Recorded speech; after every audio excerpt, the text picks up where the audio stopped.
Here I have Samsung Galaxy S10 and let me show you how to set up here the screen lock protection on the following device. At the very beginning, let's start by using the home screen. Let's open the list of all apps, choose here settings, scroll down and choose lock screen.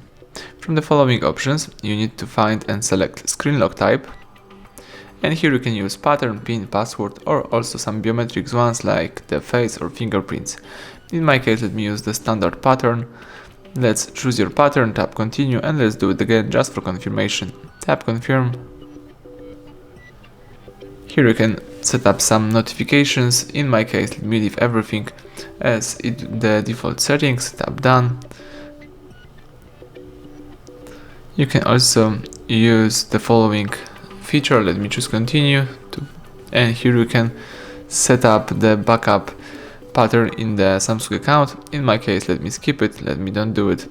Now I can just press the power key to lock the device, and then in order to enter the phone, I need to enter my pattern.